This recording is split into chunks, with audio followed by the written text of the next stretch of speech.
போன வீடியோவில் அவங்களோட கூலி 30 ரூபா உயர்த்தி கேட்டதுக்காக ஏற்பட்ட ஆர்ப்பாட்டத்தில் தாமிரபரணி ஆற்றுல மாஞ்சோலை டீ எஸ்டேட்டில் வேலை செஞ்சவங்க எப்படிலாம் இறந்தாங்க, எத்தனை பேர் இறந்தாங்க அப்படின்னு பார்த்தோம். மாஞ்சோலை டீ எஸ்டேட் உருவாகிறதுக்கு அடிப்படையான காரணமே ஒரு மர்டர் தான். என்ன ஆச்சரியமா இருக்கா? வாங்க பார்க்கலாம்.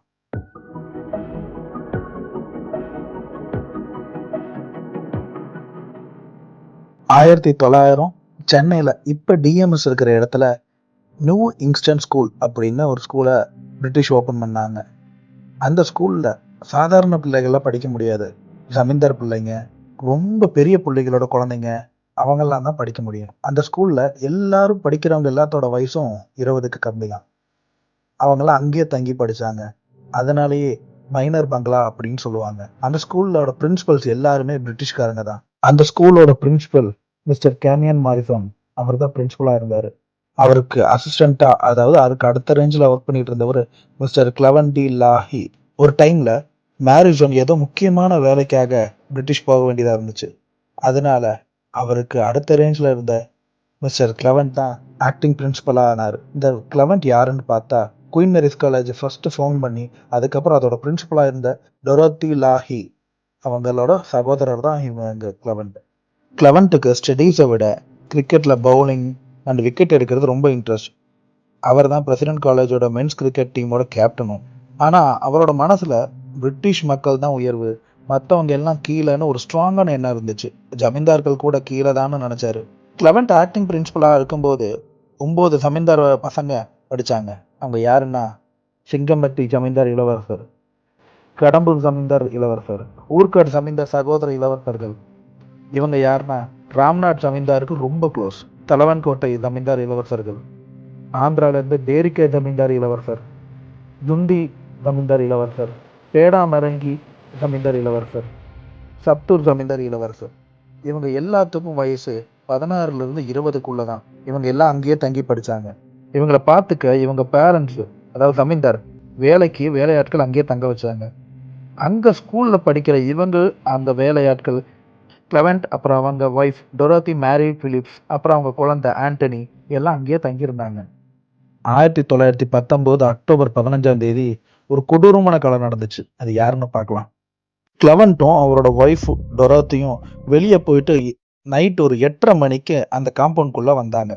அவங்க டின்னர் எல்லாம் முடிச்சுட்டு நைட் ஒரு 9:30 மணிக்கு ஒரு பெட்டில் கிளவன்ட்டும் இன்னொரு பெட்டில் அவங்க ஒய்ஃப் டொரோத்தி, குழந்தை ஆண்டனி எல்லாம் தூங்க போனாங்க. எல்லாம் தூங்கினதுக்கப்புறம் நைட் ஒரு 12:30 மணிக்கு ஒரு துப்பாக்கி சவுண்டு கேட்குது.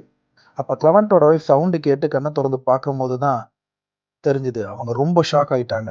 ஏன்னா அவங்களோட ஹஸ்பண்ட் கிளவன்ட் ரத்த வெள்ளத்தில் இருந்திருக்காங்க.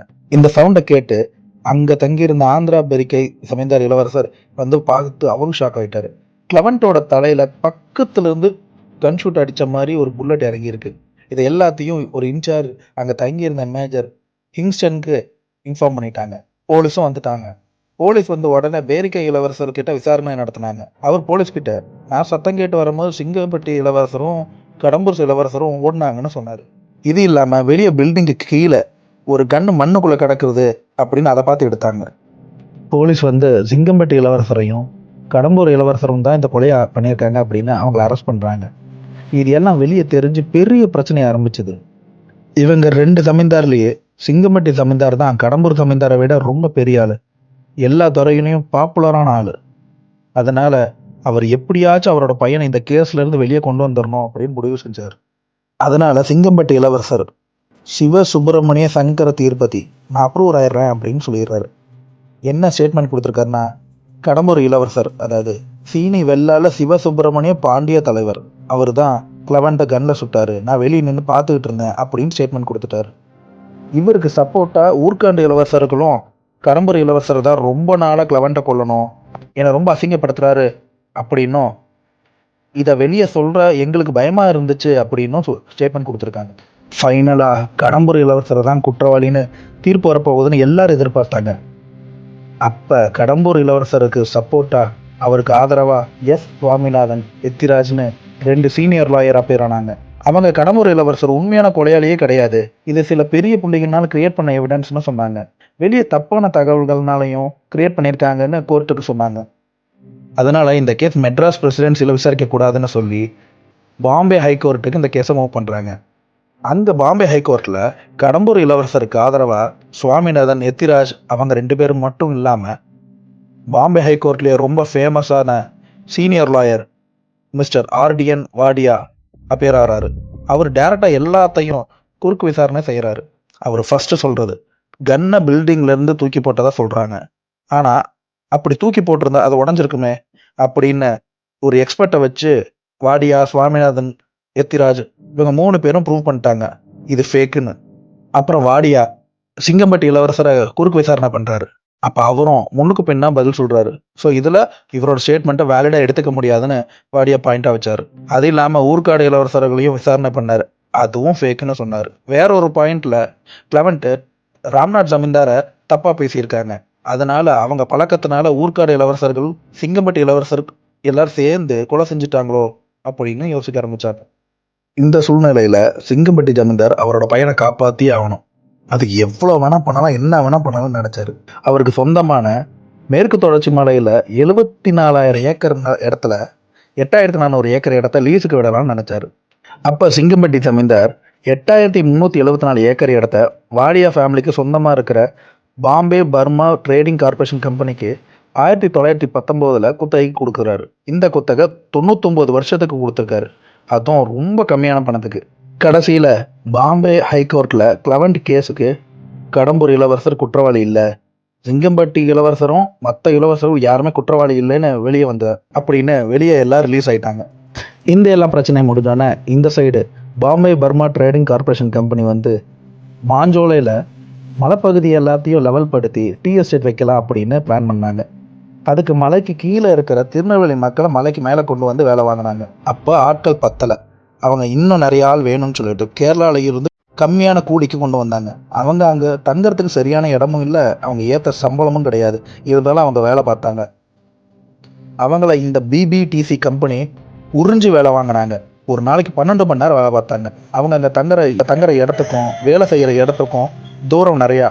அதுக்கு போக்குவரத்தும் அமைச்சு கொடுக்கல. ஆனால் ஒரு நிமிஷம் லேட்டாக வந்தாலும் அவங்களுக்கு கூலி கிடையாது. இப்படி நடக்க அவங்களோட தேவைகளையோ கேட்க, அவங்க ஊதியம் உயர்த்தி கேட்கணும்னு நினச்சாங்க. அதுவும் அவங்க வேலை முடிஞ்சு மற்ற நேரத்தில் தான் கேட்டாங்க. அதனால வேலை எதுவும் பாதிக்கப்படலை. பல வருஷமாக இப்படி ஆர்ப்பாட்டம் பண்ணுறாங்க. அவங்க கொஞ்சம் பேர் அரெஸ்ட்டும் பண்ணாங்க. இப்படி 1998 அவங்களோட ஒரு நாள் சம்பளம் 33 ரூபா.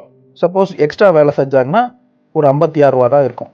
இதை வச்சு எப்படி வாழ்கிறதுக்கு கஷ்டமாக இருக்கே அப்படின்னு நினச்சி 1999 கலெக்டர் ஆஃபீஸில் மனு கொடுக்கலாம், அவங்களோட வேலைக்கான கூலி சேர்த்து வேணும் அப்படின்னு ஆர்ப்பாட்டம் பண்ணாங்க. அந்த மனு கொடுக்க போது தான் 17 பேர் உயிர் போச்சு. இதற்கான முடிவு என்னவா இருக்கும்? பணம் சொத்து இருந்தால் என்ன தப்பு வேணாலும் செய்யலாம், தப்பிச்சுக்கலாம், காப்பாற்ற பெரிய ஆள்லாம் வருவாங்க. ஆனால் கஷ்டப்படுற கடை தொழிலாளர்கள் நமக்கு தேவையான ஊதியத்தையோ நமக்கு தேவையான விஷயங்களை கேட்டால் என்ன நடக்கும்? இல்லை என்ன நடக்குது? இதுக்கு உங்கள் பதிலை கமெண்ட்டில் சொல்லுங்கள். இந்த வீடியோ உங்களுக்கு பிடிச்சிருந்துச்சுன்னா நம்ம சேனலை லைக் பண்ணுங்கள், சப்ஸ்கிரைப் பண்ணுங்கள், ஷேர் பண்ணுங்கள்.